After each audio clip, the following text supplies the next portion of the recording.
अजूनही आमचा असा संशय आहे की ही लाईन इथेच संपलेली नाही, याच्यामध्ये अजून सुद्धा काही असावेत असा आजही आमचा संशय है। आणि म्हणून 28 लाख तक पैसा आ रहा है, उसके पहला वो 45 तक आते थे। इसमें जो गैप है वो गैप सालाना 18 करोड़ है।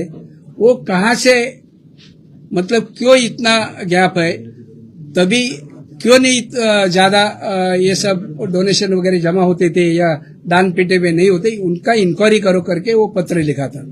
जीपे वरती लोकांना दर्शन देण्यासाठी पैसे घेत होते ते साधारणतः 19 जण, प्रत्यक्ष स्टॉल धारकांमार्फत काही कर्मचारी दर्शन घेत होते, त्यांच्यावरती कारवाई केली। अशा प्रकारची जवळ, ही माझ्याकडे यादी आहे, अशा प्रकारची जवळजवळ 45 ते 46 कर्मचाऱ्यांवरती आम्ही ही कारवाई केलेली आहे। यापूर्वी 30 लाख, यापूर्वी 35 लाख, यापूर्वी 40 लाख, यापूर्वी 50 लाख असं जे दान जमा होत होतं किंवा भक्त जे दान करत होते, आणि हे प्रकरण घडल्यानंतर 98 लाख, 94 लाख, 90 लाख हे वाढलं। त्यामुळे हे रॅकेट 90% बंद करण्यामध्ये आम्ही सगळे यशस्वी झालो, त्याचाच परिपाक म्हणून हे उत्पन्न वाढायला लागलेलं आहे। 1 मिनिट पूर्ण करतो। हे आम्ही जर दोषी असतो तर आम्ही पत्र लिहिलं असतं का? आम्ही जर न्याय विभागाला आम्ही पत्र लिहिलं असतं का? दोषी नाही। जे काही दोष यापूर्वी निर्माण झालेले आहेत त्या दोषाची ऑडिट झालं पाहिजे। ते दोष का होते ही आमची सिंपल आणि साधी मागणी आहे। या ठिकाणी सरजी तुम्ही आता या ठिकाणी नाव असताना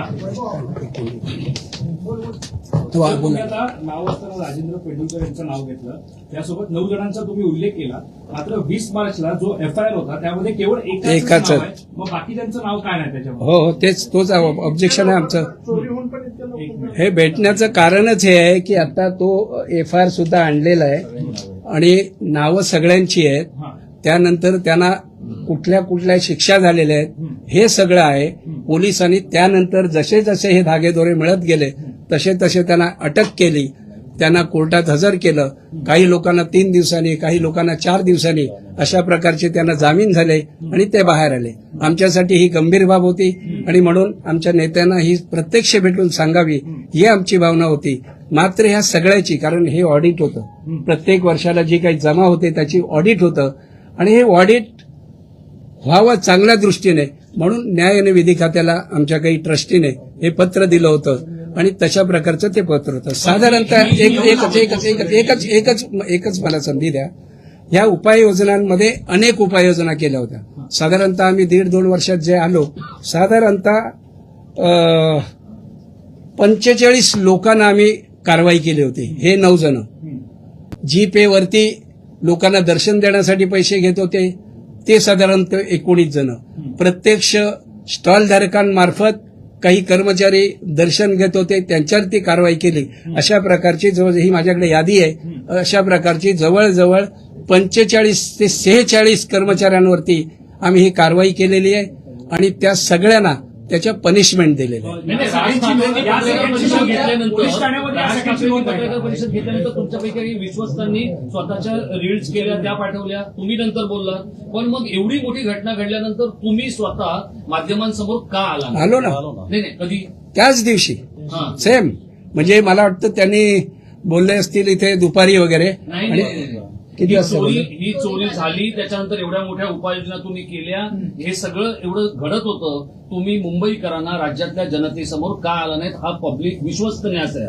नाही, या बाबतीत आम्ही सगळ्यांना माहिती दिली, आपले अनेक प्रेस होते त्यांनाही माहिती होती आणि ही जाहीर बातमी झाली होती, त्याची टीव्हीवरती सुद्धा सांगण्यात आली होती। आणि ही प्रशासकीय अधिकारी म्हणून ज्यांची नियुक्ती या ठिकाणी होते त्यांच्या नावाची तक्रार होती, त्या पोलीस स्टेशनला गेल्या होत्या आणि मला असं वाटतं न्यास आणि प्रशासन अशा दोघांनी मिळून ती तक्रार, आणि आमच्या तक्रारीवरूनच हे पकडले गेले होते, आम्हीच ते पकडले होते आणि त्याची मदत अँटी करप्शनने आम्हाला केली, हेही आम्ही तुम्हाला सांगितलं। आता त्यांचं स्टेटस काय आहे? जे लोक पकडले त्यांचं स्टेटस सस्पेंड केले, सगळ्यांना सस्पेंड केले, सगळ्यांना। हे 9 जण उल्लेख केला आहे की याचे धागेदोरे वरिष्ठ अधिकाऱ्यांपर्यंत आहेत, नेमका हा रोग कोणाकडे आणि वरिष्ठ अधिकारी या सगळ्या गटामध्ये सहभागी आहेत असं म्हणायचं का? याच्यामध्ये आम्ही सगळे विश्वस्त आहोत। आम्ही पत्र लिहिलं, आता माननीय अध्यक्ष महोदयांनी हे पूर्ण विवेचन केलेलं आहे। हा आमच्या हातात कागद आहे, 9 कर्मचाऱ्यांचा आहे। त्यांना कधी कोणत्या तारखेला अटक झाली, कोणत्या तारखेला त्यांना पीसी मिळाली, कोणत्या तारखेला त्यांना न्यायालयीन कस्टडी झाली आणि कोणत्या तारखेला त्यांना जामीन झाला, हा सगळा विषय 9 जणांचा आहे.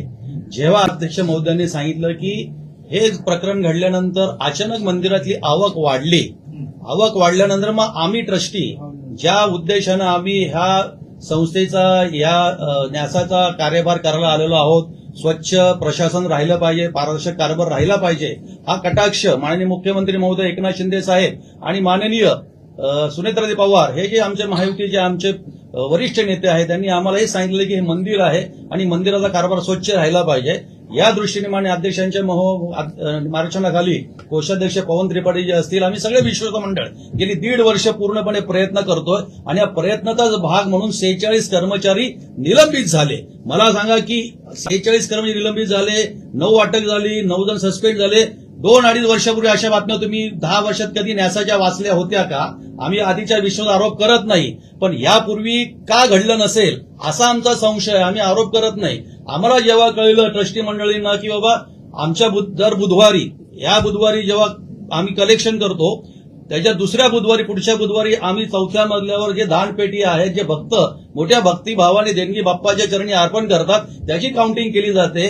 त्याची काउंटिंग अधिकाऱ्यांच्या वरिष्ठ बँकेचे अधिकारी असतात आणि मग आम्हाला आढळलं की यापूर्वी 30 लाख, यापूर्वी 35 लाख, यापूर्वी 40 लाख, यापूर्वी 50 लाख असं जे दान जमा होत होतं किंवा भक्त जे दान करत होते आणि हे प्रकरण घडल्यानंतर 98 लाख, 94 लाख, 90 लाख हे वाढलं. त्यामुळे आमचा समज असा होता की समज आणि संशय होता की हे जे वाढलेलं आहे हे वाढलं, याच्या मागे ह्याचं ऑडिट झालं पाहिजे.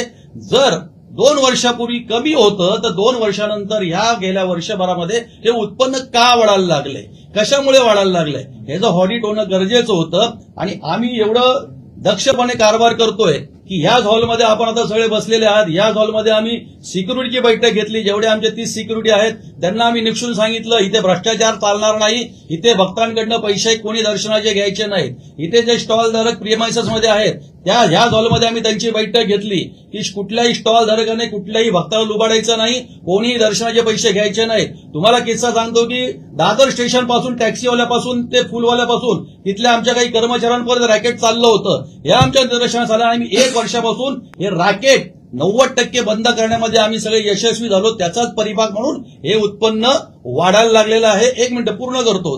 हे कर्मचारी पकडले गेले आणि मग आपण हे पाहतोय की हे सगळा जो प्रकार 1-1.5 वर्षानंतर जे पारदर्शकपणे कारभार आम्ही करतोय. मी तुम्हाला सांगतो आता आधीचं ट्रस्टी बोर्ड असेल, तुम्ही कधी बातम्या ऐकल्यात का कुठल्या कर्मचाऱ्याला पकडल्या, सस्पेंड केलंय, बडतर्फ केलंय, कामून काढलंय? पुरावे आमच्याकडे पुरावे आहेत. हे आम्ही तुम्हाला पुरावे सादर करतोय. त्यामुळे माननीय राजसाहेब ठाकरे यांनी जे पत्र वाचून दाखवलेलं आहे त्या पत्राचा एकच गाभा आहे की एकूण जी व्यवस्था 1.5-2 वर्षापूर्वी चालली होती, आता 1.5-2 वर्षामध्ये आता माझ्याकडे कागद आहे 114. हे बघा आता माननीय अध्यक्ष महोदय आहेत. आता आम्ही 36 कोटी यावर्षी गरजू जे आहेत पेशंट त्यांना 36 कोटीचं वाटप केलं. तेच प्रमाण आधी 20 कोटी होतं. यानंतर तुम्हाला आणखी एक कागद दाखवतोय. दानपेटी जमा 2022 ते 2023 1 मिनिट दानपेटीची जमा आहे आणि हे बघा एकूण जमा वित्तीय वर्ष 2022 ते 23,106 कोटी. आम्ही जेव्हा ट्रस्टी मंडळ आलो अध्यक्ष साहेबांच्या नेतृत्वाखाली तेव्हा 114 कोटी.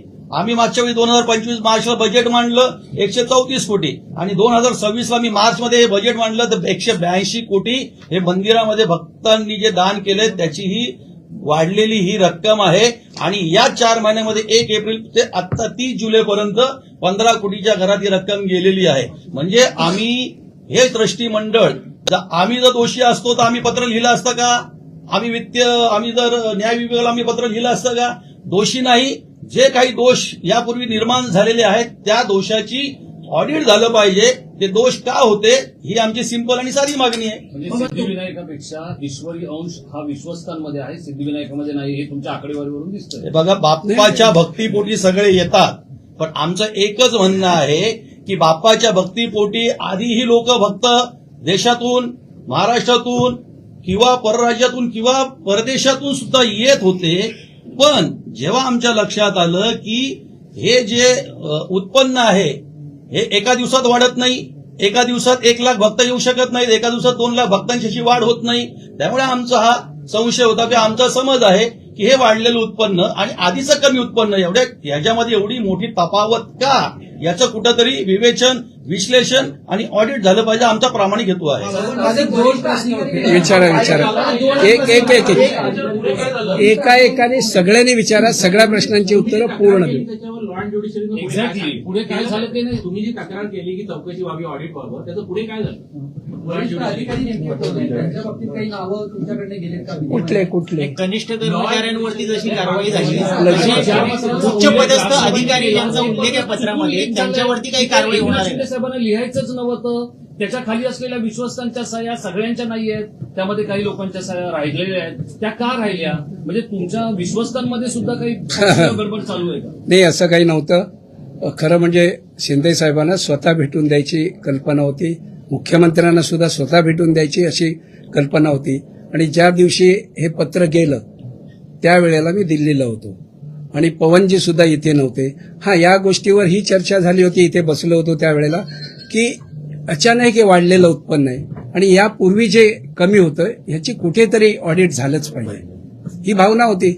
म्हणजे आम्ही ऑडिट करा असं म्हणतोय, अंदाजे हे उत्पन्न वर्षाला किती कमी होत होतं हे सांगतोय, म्हणजे ती चोरी केली असा अर्थ होतो का त्याचा? साहेब, ते पैसे कसे बाहेर न्यायचे? म्हणजे कशा कुठून मंदिरातून पैसे कसे बाहेर न्यायचे? म्हणजे काही बघा, काही निश्चित इथे काही लूप होल्स होते आणि हे जे पैसे आम्हाला हेच करायचं आहे, कारण त्या आरोपींना जेव्हा पकडलं त्यावेळेला आमच्याकडे जे अधिकारी वर्ग गेला होता त्यांनी 10,000 चोरी झाली अशा प्रकारचं त्यामध्ये नमूद केलेलं आहे. आम्ही ज्या वेळेला पोलिसांवरती दबाव आणला आणि सांगितलं हे भक्तांचे पैसे आहेत, त्याची रिकव्हरी झालीच पाहिजे, त्यावेळेला त्यांनी प्रत्येकी 10,000 अशा प्रकारे 80,000 रिकव्हरी केली. यावर आम्ही समाधानी नव्हतो. यामध्ये आणखी सुद्धा रॅकेट असावं अशा प्रकारचा आजही आम्हाला संशय वाटतोय. आपण जे काही आता प्रश्न विचारला, तुम्ही ताबडतोब पत्रकार परिषद का नाही घेतली, इथे अजूनही आमचा असा संशय आहे की ही लाईन इथेच संपलेली नाही, याच्यामध्ये अजून सुद्धा काही असावेत असा आजही आमचा संशय आहे. आणि म्हणून त्या दृष्टीने आम्ही अँटी करप्शन आणि पोलीस खातं यांच्या मार्फत ते पैसे कसे बाहेर न्यायचे? ते पैसे कसे बाहेर घेऊन जायचे? कारण काय आहे? कठे बरोबर आहे. ज्या आता वेळेला त्यांनी एखादा कर्मचारी इथे येतो त्यावेळेला त्याच्या खिशात काहीतरी एक थोडीशी रक्कम असते जी प्रवासासाठी दैनंदिन वापरासाठी लागते. पण मग घरी घेऊन जाताना जर एवढे लाखो किंवा हजारो रुपये जात होते तर मग इथे काय नेमकं चाललं होतं? तुम्हाला एक सांगतो प्रामाणिकपणे की आम्ही आता एक डिसिजन मागे बोर्ड ऑफ ट्रस्टीची बैठक झाली, आम्ही एक निर्णय असा घेतलेला आहे की या ठिकाणी जे कर्मचारी किंवा क्लिअरिकल स्टाफ असेल यांचा एक गेट आम्ही निश्चित करणार आहोत. जाताना तोच गेटनी ते गेले पाहिजेत. आमची सिक्युरिटी आम्ही अजून अलर्ट करतोय की जाताना त्याच्या खिशात किती पैसे होते आणि आता तो नोकरी म्हणजे कामावून बाहेर जाताना तो किती घेऊन जातो याची आता पूर्ण चेकिंग आम्ही करणार आहोत. हा प्रशासनाने आणि हा बीओटीने आम्ही बोर्ड ऑफ ट्रस्टीने हा निर्णय घेतलेला आहे. आता ह्याच्यामध्ये माननीय अध्यक्ष महोदयांनी सांगितलं की जो आरतीची पेटी असते यामध्ये भाविक दान टाकतात, कोणी 500 रुपये असेल, कोणी 200 रुपये टाकत असेल, कोणी 50, कोणी 10 रुपये असेल. तर त्या दानात आता क्लिअर कर तुम्हाला सांगणं गरजेचं आहे की ते दान पेटी, ही आरतीची दान पेटी ही एका मजल्यावर नेली जायची, तिथं ती ठेवली जायची आणि मग एक त्यांचा सहकारी कर्मचारी हा दरवाजात उभा राहायचा, मग दुसरा तो त्याला सिग्नल करायचा आणि मग कोण नसेल मग तो दानपेटीतलं हात टाकून किंवा खोलून ते पैसे काढत होता. असा मला एक कर्मचारी आढळला. मग आम्हाला वाटलं की एका कर्मचाऱ्यापुरतं हे मर्यादित नसेल, सीमित नसेल. मग आम्ही जाऊन कंट्रोल रूमचा सीसीटीव्ही चेक केला, सगळ्या तारखा चेक केल्या आणि त्यानंतर मग उघडकीस आलं. जर हे ट्रस्टी मंडळ दक्ष नसतं तर आम्हाला वाटलं असतं एक पकडला 16 जाऊ द्या, काय ती किती चोरलेत, 500 रुपये चोरलेत, 1000 रुपये चोरलेत. पण आम्ही काय केलं, आम्ही कंट्रोल बोर्डमध्ये गेलो, सीसीटीव्हीच्या तारखा काढल्या आणि मग त्यातले 9 कर्मचारी आम्हाला सापडले. जे काही 19 कर्मचारी होते त्यांनी काही भक्तांना कॉन्टॅक्ट करून स्वतःच्या मोबाईलवर जीपेवरून पैसे घेतले दर्शनाचे. हे जर आम्हाला वाटलं नसतं जाऊ द्या, सोडून द्या, कर्मचारी आपला, पण आम्ही त्या 19 जणांना सुद्धा सस्पेंड केलं. आम्ही काही लोकांना सिक्युरिटी असे आहेत की आपण सगळे मंदिरामध्ये येत आहेत, काही जण 200 रुपये खिशात टाकायचे दर्शनाला जायचे, काही जण 500 खिशात टाकायचे दर्शनाला जायचे. आम्ही ते गेट सुद्धा सील केले आणि आमचे एक ट्रस्टी आता संध्याकाळच्या वेळी राऊंड मारतात, शॉलवाल्यांना भेटतात, बघतात. त्यामुळे कुठेतरी आता हे उत्पन्न वाढायला लागलेलं आहे. त्याचंच फलित आहे की ह्या वर्षी 35% आम्ही झालोय आणि आम्हाला आत्मविश्वास आहे बाप्पाच्या आशीर्वादाने की ट्रस्टी बोर्ड असं काम करतंय. भक्तांचा अजून इकडे ओघ वाढतोय. राष्ट्रीय आंतरराष्ट्रीय स्तरावरून राज्य स्तरावरून भक्त इकडे येत आहेत. पुढच्या वर्षीचं बजेट 250 कोटी जाईल. फक्त पैसे वाढवणं आमचा उद्देश नाही. तर मगाशीच मी सांगितलं 36 कोटी यावर्षी आम्ही अर्थसहाय्य वाटलंय. मूळ प्रश्न नाही नाही बोला बोला बोला बोला बोला बोला बोला सांगितलं ना आता. पैसे बाहेर गेल्याचं तुम्ही सांगितलेलं नाही. हा एक प्रश्न. याला जोडून एक दुसरा प्रश्न आहे. राम मंदिरामध्ये जेव्हा चोरी झाली, चंपक राय आणि अनिल मिश्रा यांना राजीनामे द्यावे लागले. तुमच्यापैकी कोण राजीनामा देणार कशासाठी या गोष्टीसाठी? काय काय हे बरोबर आहे की हे पकडले म्हणून अधिक नाही ते राजीनामा का द्यायचा? माझा प्रश्न नीट आहे का? हो अधिकृतपणे या गोष्टीची नैतिक राज ठाकरेंनी जे काही म्हटलं किंवा जे पत्र एकनाथ शिंदेना लिहिलं गेलं त्या पत्रातला मजकूर चुकीचा आहे की राज ठाकरेंनी तो चुकीचा वाचला? आणि मग जर तो चुकीचा वाचला असेल, जे घडलं त्याच्यासाठी विश्वस्त म्हणून नैतिक जबाबदारी कोणाची? नाही याच्यामध्ये एक गोष्ट अशी आहे की आम्ही चोरी पकडली म्हणून आम्ही राजीनामे द्यायचे? चोरी पकडली म्हणून राजीनामे द्यायचे? नैतिकता म्हणून कसली आम्ही आजही आम्ही अँटी करप्शनला पत्र लिहिलं. ऐका ऐका ऐका ऐका नाहीये म्हणूनच आम्ही सगळ्यांशी बोलतोय की आम्ही अँटी करप्शनला पत्र दिलं. अँटी करप्शन नांगरे पाटीलला भेटलो. त्यांनी एका अधिकाऱ्याची नियुक्ती केली. त्या अधिकाऱ्याने आम्हाला ज्या गाईडलाईन्स दिल्या, म्हणजे आम्हाला सांगितलं पहिलं सीसीटीव्ही मधले जे कर्मचारी आहेत ते तुम्ही तिथे बदला. ते बदलल्यानंतर आम्ही ज्यांना नियुक्त केले त्या कर्मचाऱ्याने सीसीटीव्ही आम्हाला दाखवले का इथे अशा अशा प्रकारे चोरी होते आणि ही चोरी तिथून फक्त ती पेटी कशी उचलली जाते, पैसे कसे काढले जातात हे दाखवलं. ताबडतोब आम्ही 5 मिनिटाचा सुद्धा वेळ न बघता ताबडतोब त्यांची आमच्या ज्या सीईओ आहेत त्यांना सांगितलं की ताबडतोब कंप्लेंट दाखल करा. त्यांच्या विरुद्ध ती तक्रार दाखल झाली आणि त्यानंतर 1, 2, 3, 4, 5, 6 असे 9 जण पकडले गेले. आजही आम्हाला असं वाटतं हे पूर्ण झालेलं नाही, यामध्ये आणखीन काहीतरी असू शकतं आणि त्यामुळे तशा प्रकारची खबरदारी ही आमच्या जे सगळे ट्रस्टी आहेत यांनी घेतलेली आहे. हे सगळं बोलताना तुम्ही आता म्हटलात की हे कर्मचारी जे ते विशाखा राऊत यांच्या संपर्कात होते, संपर्कात नोकरीला लावले होते आणि उभाटाच्या शाखेत जाणारे होते.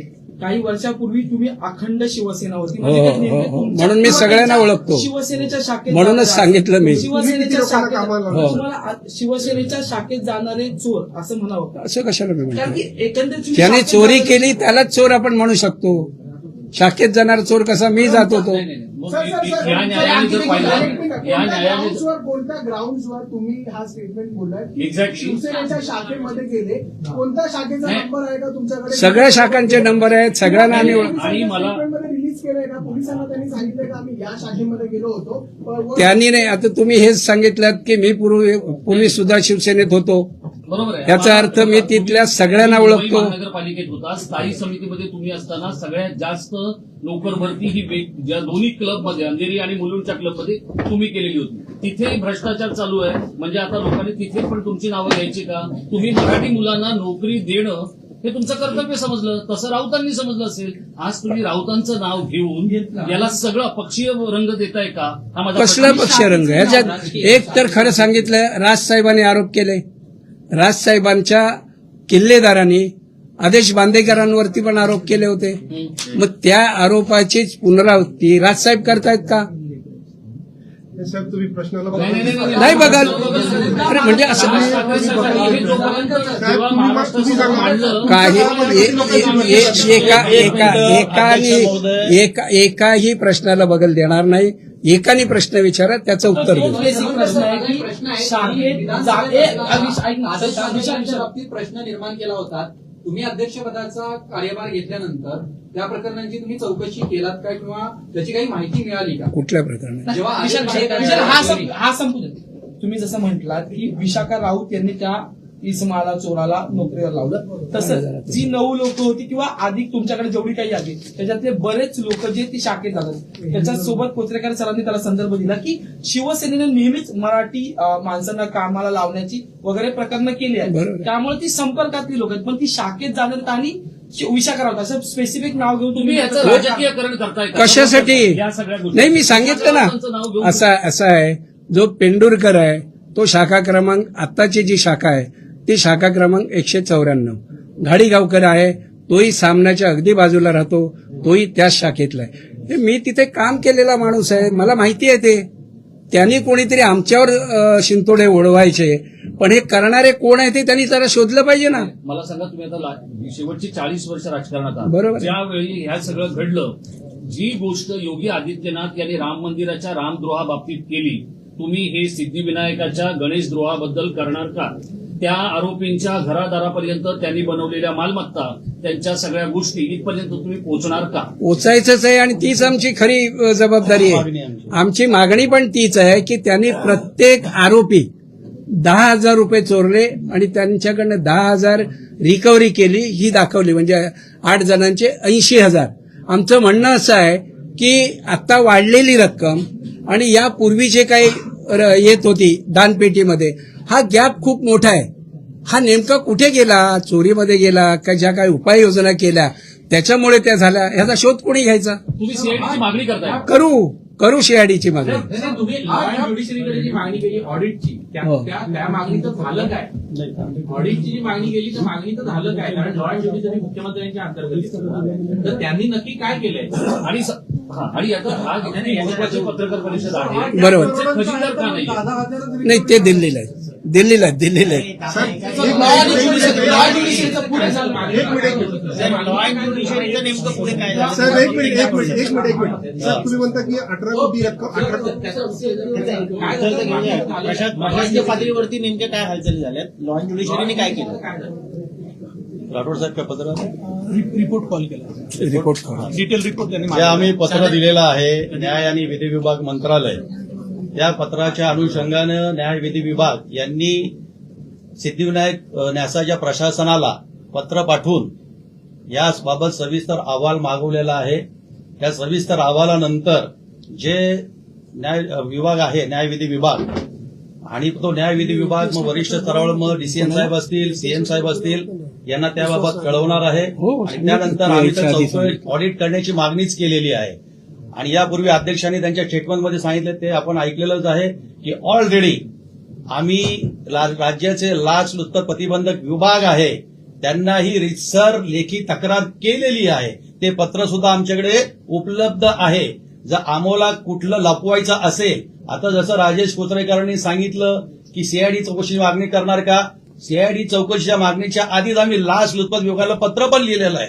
आणि याबाबत आपण चौकशी करावी, किंवा हे जे 9 कर्मचारी पकडलेले आहेत, हे 9 कर्मचारी फक्त 10,000 पुरते सीमित आहेत का, की त्यांची आणखी कुठं मालमत्ता आहे का, किंवा त्यांच्या कॉन्टॅक्टमध्ये आणखी इथं कुठले कर्मचारी आहेत का, की कोण आहेत का, याची जेव्हा सखोल चौकशी होईल तेव्हा खऱ्या अर्थानं खरा सूत्रधार यामागे कोण आहे हे निश्चितपणे तुमच्या समोर पण येईल, राज्यासमोर पण येईल, सिद्धिविनायक मंदिराच्या भक्तांसमोर पण येईल. आपण एक पॉलिटिकल प्रश्न विचारला की मान्य राजसाहेबांचं त्या भाषणाचा दाखला दिला असेल किंवा काही केलं असेल. आता माझ्याकडे हा कागद आहे. हे वेळेस तर हे अध्यक्ष नव्हते, त्यावेळेस तर आम्ही ट्रस्टी नव्हतो. जेव्हा मनसेच्या आत्ता जे नगरसेवक सन्मान्य आहेत यशवंत किल्लेदार, तुमच्याकडे काय उत्तर आहे?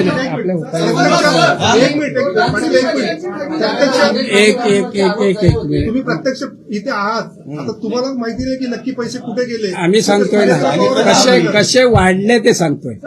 त्याच्यासाठी हा गॅप आहे तो करोडोमध्ये आहे. आता तुमच्या समोर आहे, तुम्हाला सगळ्यांना झाली, बाकीचे पैसे कुठे? तेच विचारतोय आम्ही, तेच आम्ही मागतोय. पण एवढी मोठी चोरी आहे, एवढी मोठी, एक मिनिट, एवढी मोठी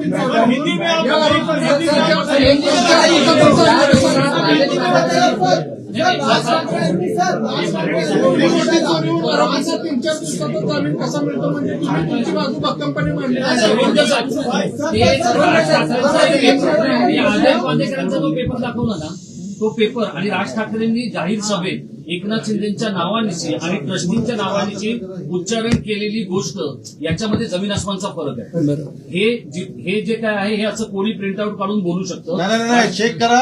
हे बघा, मी पण एक जबाबदार विश्वस्त आहे, कोत्रेकर साहेब जबाबदार विश्वस्त आहे. मी पण 25 वर्ष पत्रकारिता केलेली आहे. हे तुम्हाला नेटवर सगळं सापडेल, तुम्हाला त्या तारखेचं सापडेल, प्रेस कॉन्फरन्स घेतली ती तारीख सापडेल. आम्ही हवेत बाण मारत नाही. बरोबर आहे. हे पण लक्षात घ्या. दुसरा विषय एक मिनिट दुसरा विषय तुम्ही आता जो उल्लेख केला आदेश बांदेकरांचं पत्र परिषद किंवा आधीचं काय किंवा आत्ताचं काय, आता आम्ही क्लिअर कट सांगितलंय एकनाथ शिंदे साहेबांना आम्ही पत्र पाठवलं नाही. आमची तीच चौकशी मागणी आहे. जर पाठवलं नसेल तर त्यांनी कोणतं पत्र वाचून दाखवलं ते सुद्धा जाहीर करावं त्यांनी. म्हणजे राज ठाकरे खोटं बोलताय आम्ही बोललो का असं? तुम्ही आता तुम्ही तुमच्या तोंडाने सांगता. आम्ही बोललो का? आम्ही सांगतो शिंदे साहेब आम्ही न्यायविधी विभागाला पत्र दिलं, शिंदे साहेबांना आम्ही पत्र दिलेलं नाही. त्याशिवाय आज इथं विश्वस्त असलो तरी त्या पक्षाचा मी एक कार्यकर्ता आहे या आत्मविश्वासाने मी सांगतोय तुम्हाला. ते पत्र दिलेलं नाही. त्यामुळे त्यांना कोणी पत्र दिलं आणि ते त्यांनी कोणाच्या नावाने वाचलंय हे पण समोर आणलं. हे प्रश्न तुम्ही त्यांना विचारा. आणि आम्ही हे सांगतोय हे तुम्ही जाऊन नेटला चेक करा त्या तारखेचं तुम्हाला सापडेल पत्र परिषद घेतली की नाही ते आहे ना. सांगितलं ना त्यांनी, सांगितलं ना. अहो सांगितलं ते दिल्लीमध्ये होते. राज ठाकरेंनी सांगितलं तुमच्या राज्यामध्ये किती आरोपी किती करोड थोडा विषय समजून घ्या.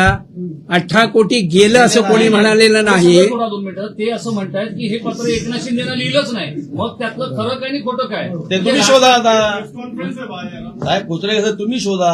आम्ही जर आत्मविश्वासाने सांगतो आम्ही शिंदे साहेबांना पत्र दिलं नाही तर माननीय राज साहेबांनी कोणतं पत्र शिंदे साहेबांना ऍड्रेस केलेलं वाचलं. आम्ही न्याय विभागाला पत्र दिलेलं आहे. न्यायविधी विभागाला त्या विभागाने प्रशासनाला क्लिअर कट सूचना दिलेल्या आहेत, निर्देश दिलेत की बाबत तुम्ही जे पत्र सादर केले त्याचा अहवाल पाठवा. पण याच मजकुराचं पत्र न्याय व विधी खात्याला लिहिण्यात आलंय का? हो आणि जर ते लिहिण्यात आलंय तर त्याचं उत्तर तुम्हाला दिलंय का? अहो, ते आलं ना रिपोर्ट मागवला ना त्यांनी. साहब आप हिंदी में आप बताएं ये पूरा जो मामला है थोड़ा मराठी में मराठी खत न्याय आणि विधी आपल्याला मीडिया पण कव्हर करतो हिंदीमध्ये. गृह मंत्रालय हे सगळे जे काही मंत्रालय आहेत या न्यासाशी संबंधित ही तुमच्या बरोबर पत्रव्यवहार करताना दिरंगाई करतायत असं तुमचं मत आहे का? कारण तसं दिसतंय तुम्ही जे सांगताय की पत्र पाठवलंय त्याचं उत्तर आलं नाही असं होतंय का? उत्तर आलं ना, उत्तर आलं नाही असं रिपोर्ट आला का? बोला ना तुम्ही. रिपोर्ट कॉल केला त्यांनी. रिपोर्ट कॉल केला. या सगळ्यामध्ये महत्त्वाचं 9 जण आहेत त्यांची सर, नावं आता तुम्ही जाहीर ही- करताय. सर, एक मिनिट तुम्हाला मी नावं वाचून दाखवतो. आणि ह्या लोकांना परत घेणार का न्यास? बिलकुल नाही. नाही घेणार. त्यांना तुम्हाला कसं मी घेणार? नावं वाचतोय बघा.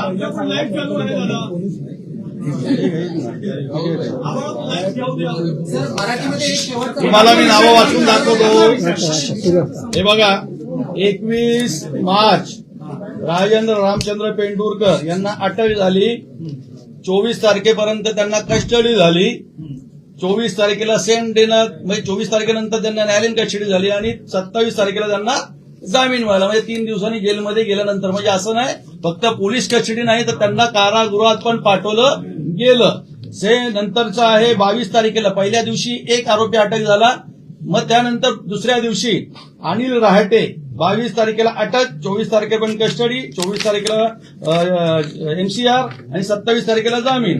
त्यानंतर अरविंद काडगे 22 ला अटक, 24 ला पोलीस कस्टडी 24 पर्यंत, 24 ला न्यायालयीन कस्टडी, 27 ला जामीन. त्यानंतर शरद गाडी 22, 24 ला जामीन, 27 ला 24 ला न्यायालयीन कस्टडी, 27 ला जामीन. समीर शिवलकर 22 ला अटक, 24 पर्यंत कस्टडी, 24 ला एमसीआर आणि 27 ला जामीन. पद्माकर आडारकर 22 तारखेला अटक, 24 तारखेला पीसी, 24 तारखेला न्यायालयीन कस्टडी, 27 ला जामीन. अभिषेक बाळकृष्ण मळिक 24 तारखेला अटक, 25 तारखेपर्यंत पोलीस कस्टडी, 24 तारखेला न्यायालयीन कस्टडी, 27 ला जामीन.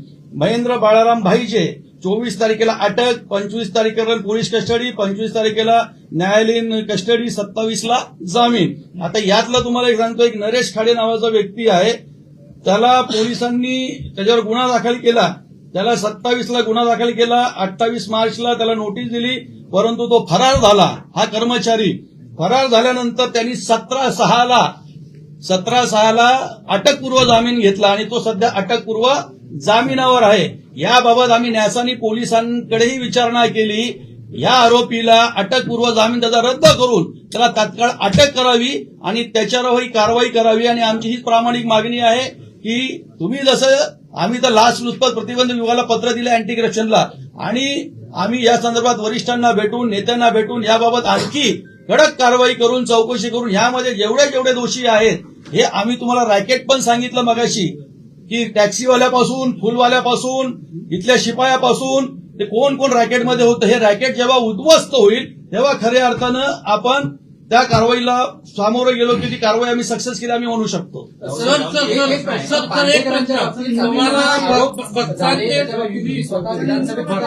पैसे चोरी झालेले पैसे मिळवण्यात इंटरेस्ट आहे का याच्यात राजकारण?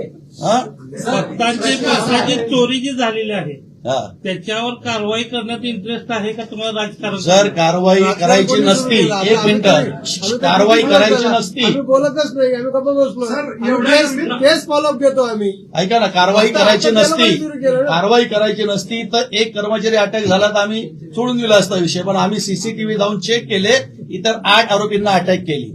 कारवाई एक मिनिट साहेब, कारवाई करायची नसती तर ज्या भक्तांकडनं काही कर्मचाऱ्यांनी जीपेद्वारे पैसे देऊन दर्शन दिले त्या 19 जणांना आम्ही सस्पेंड केले नसते.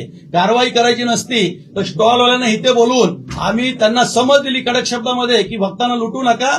आणि तुमचा जो प्रश्न आहे की आम्हाला इथे हे बघा पैसे जमा करणं हा उद्देश नाही तर भक्तांनी दिलेल्या पैशामधून दानामधून महाराष्ट्रामधला शेतकरी आहे, आता आम्ही आत्महत्याग्रस्त जे शेतकरी आहेत त्यांच्या मुलांना आम्ही शिष्यवृत्ती देतोय. आम्ही 50,000 मुलांना मोफत पुस्तकं दिलीत. आम्ही महाराष्ट्रातले विदर्भ कांद्याच्या बांधापासून जेवढ्या निकषामध्ये कॉलेज बसतात त्यांना आम्ही 2,500 2,000 पुस्तकं मोफत देतोय. आम्ही ह्या वर्षी 36 कोटीची मेडिकल आम्ही मदत दिली, 25,000 प्रत्येकी रुग्ण. आणि आम्ही या बीओटी मध्ये ठराव केला की 25,000 आजार मोठे असतात, खर्च मोठे असतात, त्यामुळे शासनाने 50,000 करावं असा ठराव सुद्धा आम्ही शासनाला पाठवला. म्हणजे भक्तांचे जे दान येतं त्या दानातून न्यास चाललं पाहिजे. त्या दानातून महाराष्ट्रातल्या शेतकऱ्यांना, कष्टकऱ्यांना आणि जे काही रुग्ण आहेत त्यांना मदत झाली पाहिजे. आज आमचा प्रामाणिक हेतू आहे. आणि आम्हाला जर पैसे गोळा करण्यात पैसे जर आम्हाला जे चोरीला गेले ते इंटरेस्ट नसतात आम्ही पण गेलोच नसतो ना कारवाईपर्यंत.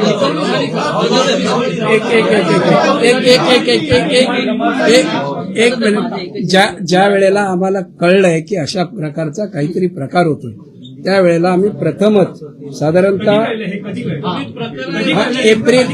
एप्रिल 2026च्या दरम्यान त्यावेळेला आम्ही मिलिटरी रिटायर या ठिकाणी साधारणतः 19 कर्मचारी ठेवले जे मिलिटरीमध्ये रिटायर आहेत. आमच्या लक्षात आलं तिथून सुद्धा काही व्यवस्थित होत नाही, ते साधारण 6 महिने होते. त्यानंतर महाराष्ट्र शासनाची किंवा बोर्डारच्या जे काही सिक्युरिटी आहेत त्यात आम्ही ठेवलेल्या आहेत. फक्त आम्ही आमचे जे सिक्युरिटी आहेत या भरोश्यावर राहिलेलो नव्हतो. कारण आम्हाला जेव्हा जेव्हा कळायला लागलं की हे फक्त आपले जे कर्मचारी आहेत यांच्याकडनं हे काम चोरी पकडण्याचं होत नाही त्यावेळेला अनेक उपाययोजना केली. त्यापैकी सिक्युरिटी बदलणं हा सुद्धा उपाययोजना आम्ही केलेली आहे.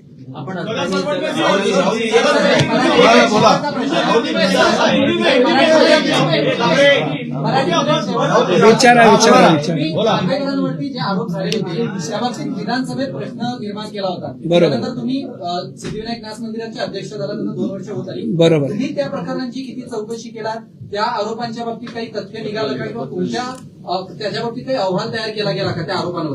त्यावेळेला सभा प्रश्नाला जोडूनच एक आहे, राजेश बांदेकर अध्यक्ष असताना जवळपास 100हून अधिक लोकांना परमनंट केलं होतं. हे 9 लोक त्यामध्ये होते का? हे परमनंट सगळे कर्मचारी आहेत. हे जेवढे 9 जण राजेश बांदेकर लोकांना परमनंट करून घेतलं होतं ते लोक त्यातले हे लोक तेच असतील. मला आणखी एक महत्वाचा मुद्दा सांगतो की तत्कालीन मुख्यमंत्री 2019ला जे होते आणि तेव्हा इथले ट्रस्ट बोर्डचे अध्यक्ष होते तेव्हा शिवभोजन थाळीला पण 5 कोटीची मदत या मंदिरांनी असानी केलेली आहे. हे तुम्हाला सांगतो 10 कोटी केलेली. आणि आमच्या काही लक्षात आलं तेव्हा आम्ही शासनाला पत्र लिहिलं की हा मंदिराचा पैसा आहे, हा भक्तांचा पैसा आहे, भक्तांनी दान केलेला पैसा आहे. त्यामुळे जे 10 कोटी तत्कालीन अध्यक्षांनी महाराष्ट्र शासनाला तत्कालीन मुख्यमंत्र्यांच्या विनंतीला मान देऊन शिवभोजन थाळीला दिले होते ते पैसे कुठल्या केंद्राला दिले त्याचा लेखाजोखा आम्हाला द्या ही मागणी सुद्धा आम्ही केलेली आहे. हे आपण लक्षात घ्या.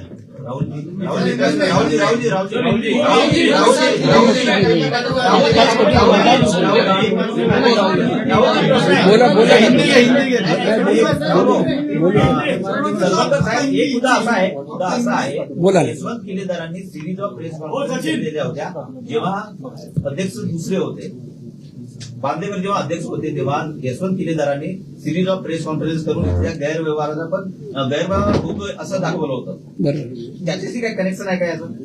शोधतोय आम्ही ते शोधतोय मी. शोधतोय ऑडिटची मागणी केली ना आधीच आणि आताचा करा 2 शोधतोय वर्षापूर्वी. आम्हाला थोडी मदत करा आपण सगळ्यांनी. सर आज आप सारे मराठी संपलं का? मराठी संपलं का? हिंदी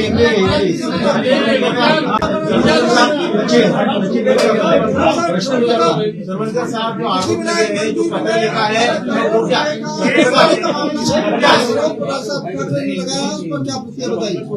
क्या क्या पूछा? कहते हैं अभी तक 12 जो करोड़ चोरी का आरोप लगा है मंदिर के ऊपर, क्या कहेंगे, किस तरह से आप सफाई देना चाहते हैं बताइए। आपके पास वो लेटर है ना, उसमें चोरी का 18 करोड़ वगैरह नहीं है। अभी जो मंदिर में 98 लाख तक पैसा आ रहा है, उसके पहले वो 45 तक आते थे। इसमें जो गैप है वो गैप सालाना 18 करोड़ है। वो कहाँ से, मतलब क्यों इतना गैप है, तभी क्यों नहीं ज्यादा ये सब डोनेशन वगैरह जमा होते थे या दान पेटे में नहीं होते, उनका इंक्वायरी करो करके वो पत्र लिखा था। जो राज ठाकरे और बाकी लोगों ने जो आरोप लगाया है उसमें कितनी सच्चाई है? और आपने कहा कि पहले आपने कुछ लूपहोल्स थे उसको सुधारा है, क्या लूपहोल्स थे, क्या खामियां थी, कैसी चोरी हुई थी वो बताइए। कितने लोग उसमें इन्वॉल्व थे? नहीं, चोरी में जितने भी इन्वॉल्व है वो 9 जन को पकड़ा है।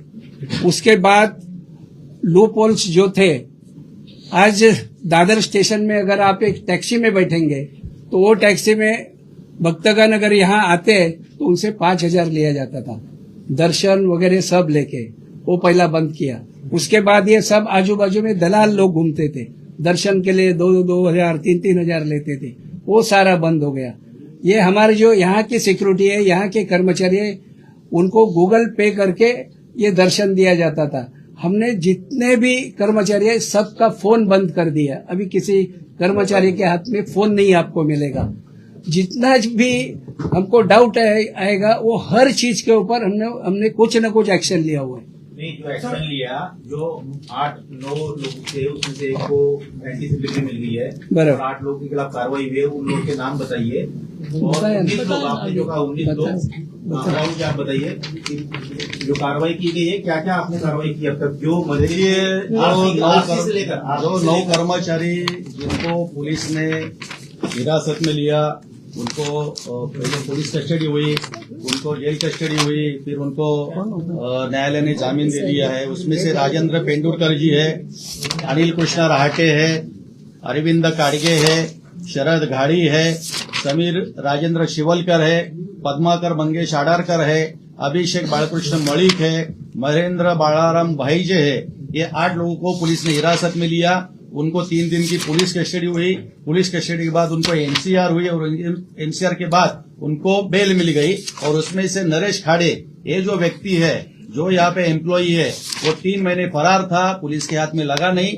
लेकिन उसने पिछले महीने ही 17 जून को उसने एंटीसिपेटरी बेल ले ली है। हमारा कहना यही है, ये जो मामला है ये खाली 9 लोगों के लिए सीमित नहीं है। इसके पहले जो 2 साल पहले मंदिर को जो भक्त, बापा के भक्त वो चढ़ावा देते थे, जो दान पेटी में चढ़ावा देते थे, और उसकी जो काउंटिंग हर बुधवार को 8 दिन में एक बार बैंक के जो अधिकारी है, हमारे कर्मचारी है, उनके माध्यम से होती है। सेम डे वो बैंक में भरा जाता है, वो जो रकम है वो बैंक में भरी जाती है। लेकिन ये होने के बाद 2 साल में जो 2 साल का पहले का आंकड़ा था वो 50 लाख इसी रकम पे मर्यादित था। लेकिन ये बढ़ोतरी हो रही है। ये बढ़ोतरी के 2-3 मुद्दे हैं। हमने जो उपाय योजना की है वो भी इसमें मायने रखता है। और दूसरा मुद्दा ये है, ये पकड़े गए हैं जो सस्पेंड हुए। देखिए 19 कर्मचारी है जो एम्प्लॉई है जिन्होंने भक्तों को ठगा। वो दर्शन के लिए आए, उनसे जीपे के माध्यम से उनसे रकम ली और उनको वीआईपी दर्शन देने का उन्होंने प्रयास किया, मतलब वीआईपी दर्शन दिया। ये हमारे नजर में आया तो उनको भी हमने सस्पेंड कर दिया। हमारा कहना यही है कि ये सिद्धिविनायक बाप्पा एक जागरूक देवस्थान है।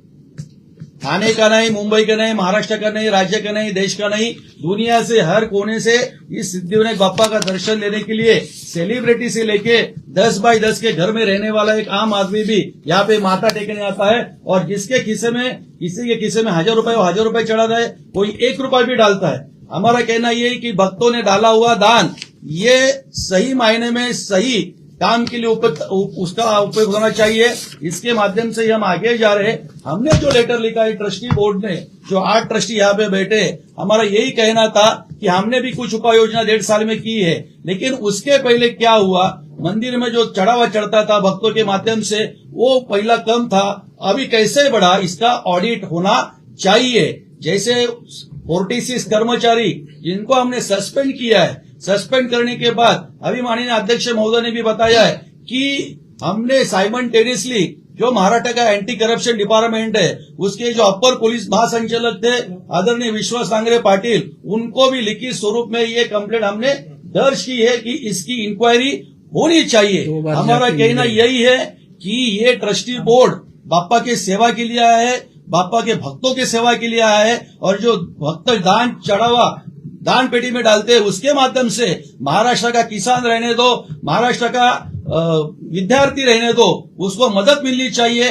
जो बीमार आदमी है, जिसके पास पैसा नहीं है, उसको मदन के माध्यम से 25,000 रुपए मेडिकल मदद दी जाती है। इस साल तो हमने ये जो 40 लोग हैं, ये 40 लोग आपने आरोप लगाया कि ये एक पार्टी से संबंधित थे, शिवसेना 40 लोग, 40 नहीं 40, हम लोग 9 के बारे में बोले। वो क्या आपका आरोप है? नाम पढ़ा ना, नहीं आपका आरोप क्या हो बताइए ना। हमारा आरोप तो चोरी किया करके पकड़ा गए वो लोग, और आरोप क्या हो सकता आपने कहा है? वो शाखा में जाते थे, मतलब अरे शाखा में आरोप नहीं हो, किससे कनेक्टेड है वो बता दिया। किससे कनेक्ट है वो? हाँ तो बोला ना मैं उबाटा में। हिंदी में बताइए। हाँ नहीं बराबर है। ये जो किससे कैसे संबंधित है? ये दूसरा थोड़ा सा प्रश्न कैसा था, कैसे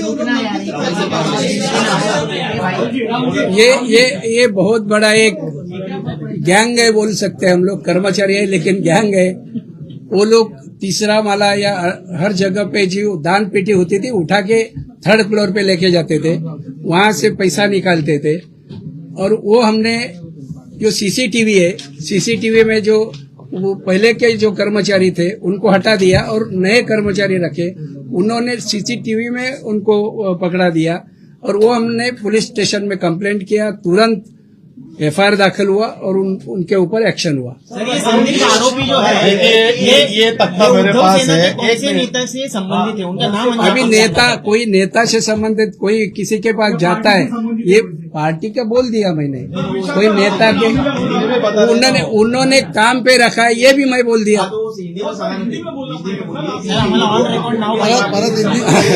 विशाखा राउत नहीं, उसमें से जो 2-4 लोग हैं उनको विशाखा राउत ने नौकरी पे रखा था, वो उबाटा के शाखा में जाते, ये इसलिए बोल रहा हूँ, मैं भी वो शाखा में पहला था।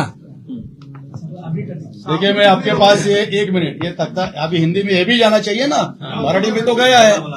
देखिए 2022-23 में मंदिर में जो भक्तों ने चढ़ावा दिया था उसकी 106 करोड़ है, उसके बाद 114 करोड़ था।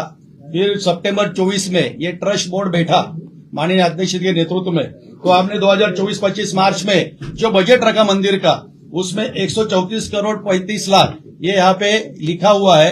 अभी मार्च महीने में हमने जो बजट रखा वो 182 करोड़ 182 करोड़, ये जो उत्पन्न नहीं बोलेंगे, चढ़ावा है, ये देनगी दी है मंदिर को। और इसी माध्यम से हम यही बता रहे हैं कि हमारे मन में अगर पाप रहता, ये ट्रस्टी बोर्ड है, मैं अभी खुले मन से बताता हूँ, हमारे मन में अगर पाप रहता तो हम इतने चोर पकड़ते नहीं। हमारे मन में अगर पाप रहता तो 46 कर्मचारी निलंबित होते नहीं। हमारे मन में पाप रहता तो 9 जन पुलिस कस्टडी और एमसीआर कस्टडी में जाते नहीं। हमारे मन में पाप होता तो हम सरकार को, विधि न्याय विभाग को एक पत्र भी लिखते नहीं। हमने यही कहा है कि ये जो तफावत 2 साल और अभी में है तो उसका ऑडिट होना चाहिए, दूध का दूध और पानी का पानी होना चाहिए। यानी ये पैसा जो है सर पिछले 2 साल में चोरी किया गया या फिर गबन किया गया या इन कर्मचारियों के जरिए या फिर टैक्सी वाले, पूल वाले और आपके जो कर्मचारी हैं उन्होंने इसमें कहीं ना कहीं तफावत की है। आज आप 90 लाख रुपया जमा कर रहे हैं, लेकिन 2 साल पहले यही पैसा 30, 40, 50 लाख रुपया क्यों जमा होता था? ये यही इसीलिए हमने महाराष्ट्र का एंटी करप्शन डिपार्टमेंट को पत्र लिखा है कि इसकी सही मायने में इंक्वायरी होनी चाहिए कि पहला इतना कम क्यों था और ये ट्रस्ट बोर्ड आने के बाद क्यों बढ़ा है। ये हमारी इंक्वायरी की यानी ऑडिट का यही हमारा एक बहुत बड़ा मुद्दा है। इसकी क्या सीआईडी की किस तरह की जांच चाहती? सीआईडी की सीआईडी ऐसे तू सांग कुठलं पाहिजे, तू सांग कुठलं करायचे? नाही बघा, आम्ही तर महाराष्ट्र शासनाला, हमने तो महाराष्ट्र शासन का जो न्याय विधि विभाग है उनको लिखा है। न्याय विधि विभाग को लेटर लेने के बाद हमारे प्रशासन को उन्होंने निर्देश दिए कि इसका रिपोर्ट वहां पे सादर कीजिए। ये न्याय विधि विभाग मतलब महाराष्ट्र शासन का ही है, तो महाराष्ट्र शासन का ये लेटर न्याय विभाग आदरणीय सीएम साहब के पास जाएगा, आदरणीय इसका रिपोर्ट डीसीएम साहब एकनाथ शिंदे साहब पास जाएगा, गृह मंत्रालय के पास जाएगा और सरकार जैसे निर्देश देगी वैसे इंक्वायरी चालू हो जाएगी। कर्मचारी के अलावा नेता भी मिले हो सकते हैं, इसमें बाहर का आदमी भी मिला हो सकता है सर। उसकी इंक्वायरी सरकार जिसकी इंक्वायरी ऑफिसर ने नियुक्त करेगा उसकी ओर इंक्वायरी करेगा। आपण मानधन घेत नाही तू देखिए, हमने बताया कि आज पहले मुख्यमंत्री 2019 में कौन थे, वहां पे ट्रस्ट बोर्ड के अध्यक्ष कौन थे, तभी शिव भोजन जो योजना थी जो लागू की गई थी, इसी मंदिर ने 10 करोड़ रुपए का चेक, सुनिए, इसी मंदिर ने 10 करोड़ रुपए का चेक भी शिव भोजन को दिया था। सरकार तो इतनी बड़ी थी ये। और मैं आपको एक बात बताना चाहता हूं, ये मंदिर में जो 300 कर्मचारी है इस परमानेंट, इस मंदिर में जो कॉन्ट्रैक्ट के कर्मचारी है उन सभी का वेतन जो मंदिर में भक्त चढ़ावा करते हैं उनके चढ़ावे में इनका वेतन महीने का होता है। उनको हम दिवाली में 8.33% बोनस देते हैं, हम उनको मेडिकल के भत्ते देते हैं। ये सब जो खर्चा है ये दान पेटी में जो जमा हुआ पैसा है देनगी है उसके माध्यम से ही होता है। और जो 10 करोड़ आदरणीय जो वक्त के मुख्यमंत्री थे उन्होंने पत्र लिखा कि शिव भोजन को 10 करोड़ दीजिए, ये वो तत्कालीन अध्यक्ष यहाँ के जो थे उन्होंने दे दिए, लेकिन उसका सही मायने में इस्तेमाल हुआ क्या नहीं। शिव भोजन आप अभी देख रहे शिव भोजन की हालत क्या है। पिछले बार उद्धव ठाकरे जी तब शिव भोजन की क्या हालत थी, वो टाइम पे भी केंद्र बंद पड़े थे। तो हमने सरकार को भी पत्र लिखा, हमने बीओटी में भी ठहराव किया, जो पैसा मंदिर का 10 करोड़ रुपए शिव भोजन केंद्र को दिया था 2019 में 20 में, उसके भी ऑडिट होना चाहिए। उस ऑडिट का रिपोर्ट भी हमारे पास आना चाहिए। Thank you.